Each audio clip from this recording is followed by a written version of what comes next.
بسم اللہ الرحمن الرحیم۔ شروع کرتا ہوں اللہ کے پاک نام سے جو بہت بڑا مہربان نہایت رحم والا ہے۔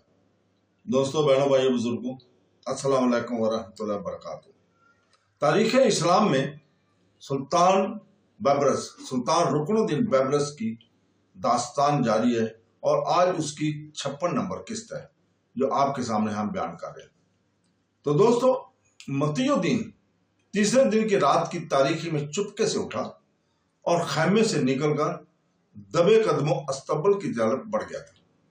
استبل کے پاس پہنچ کر وہ ٹھٹک سا گیا کیونکہ جو اسے وہاں دکھائی دیا تھا اس کے لیے وہ ذہنی طور پر پہلے سے تیار نہیں تھا۔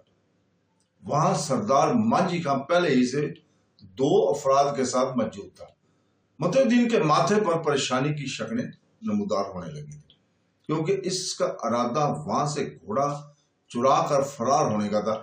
اس نے ان کی گفتگو پر کان لگانے کی کوشش کی تو جو کچھ اس کے کانوں میں پڑا اس سے اس کی پریشانی جاتی رہی اور چہرے پر خوشگواری کا عالم چھانے لگا۔ وہ لمحہ بھر میں اپنے اگلے قدم کے بارے میں طے کر چکا تھا۔ سردار مانجھی خان انہیں کسی خاص مہم پر روانہ کرنے کے لیے وہاں آیا تھا۔ اسے یہ اپنی منصوبہ بندی کے مطابق محض ان کا تعاقب کرتے ہوئے وہاں سے نکلنا تھا۔ اگر وہ کامیابی کے ساتھ ان کا تعاقب کرنے میں کامیاب ہو گیا تو وہ نہ صرف اس بستی کی حدود سے دور نکل سکتا ہے بلکہ کئی دوسرے مقامات پر پہنچ کر اسے سرائے کا پتہ معلوم کرنا آسان دکھائی دیتا تھا۔ اس کے ذہن میں سردار مانجھی خان کی وہ بات بھی ابھی تک گونج رہی تھی کہ اسے وہاں سے نکل کر لمبی مدت تک پہاڑی علاقے میں در بدر بھٹکنا پڑے گا۔ اس کے بیان کے مطابق وہاں بستی کے سوا دور دور تک کوئی دوسری انسانی بستی موجود نہیں تھی۔ متی الدین کے لیے یہ کڑوا امتحان تھا کہ وہ نہ صرف اوکائی قبیلے کی نگاہوں میں آئے بغیر وہاں سے فرار ہو جاتا بلکہ اسے اپنے آگے سفر کرنے والے دونوں صاحبان کی نگاہوں سے بچنا بھی ضروری تھا۔ وہ کافی دیر تک وہیں بیٹھا سوچتا رہا اور وہیں بیٹھا رہا۔ سردار مانجھی خان اس سے باتیں کرنے میں مصروف تھا۔ کافی دیر کے بعد سردار مانجھی خان نے انہیں اپنے سامنے روانہ کیا۔ کچھ دور جا کر وہ تاریکی میں گم ہو گئے تو سردار مانجھی خان اطمینان سے واپس چلتا ہوا استبل کے پاس پہنچ گیا۔ اچانک اسے کچھ یاد آیا۔ اس نے استبل کے چاروں جانب نہایت احتیاط سے جائزہ لیا۔ وہ ہر ممکنہ خطرے کو قبل از وقت اچھی طرح جانچ لینا چاہتا تھا۔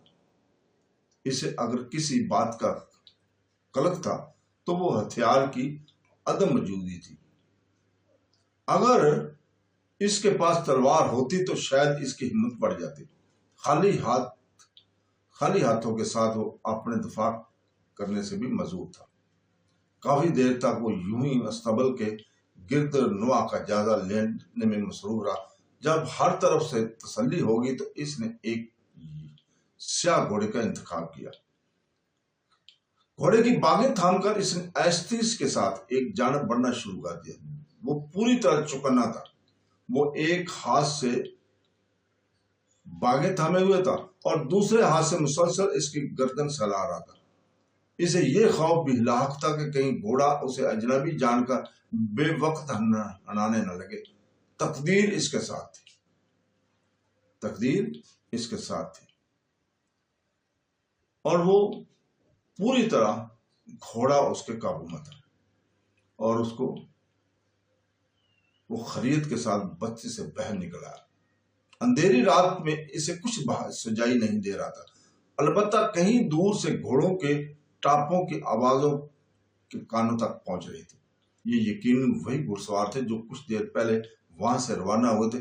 متی الدین نے اللہ کا نام لیتے ہوئے گھوڑے کی پیٹھ پر سوار کی۔ ذہن کے بغیر کسی گھوڑے پر سفر کرنا اس کے لیے پہلا اور دلچسپ تجربہ تھا۔ گھوڑے پر سوار ہونے کے بعد متی الدین نے ایک بار پھر چاروں جانب نگاہ دوڑائی۔ ہر طرف گہری خاموشی کا قصہ تھا۔ اس نے دھیرے سے ایڑ لگائی گھوڑے کو اور اسی سمت میں روانہ ہو گیا جدھر وہ دونوں سوار گئے تھے۔ وہ ٹاپوں کی آوازوں کے سہارے آگے بڑھ رہا تھا۔ اندھیری رات نے اس کا کام قدر دشوار کر دیا تھا، پھر بھی وہ خدائی مدد کے سہارے آگے بڑھتا ہی جا رہا تھا، ایک ایسی نام معلوم منزل کی جانب جس کے بارے میں وہ خود بھی بے خبر اور بے علم تھا۔ تو دوستوں، اس کے ساتھ ہی آج ہم اجازت چاہتے ہیں، اب تک کے لیے اللہ حافظ۔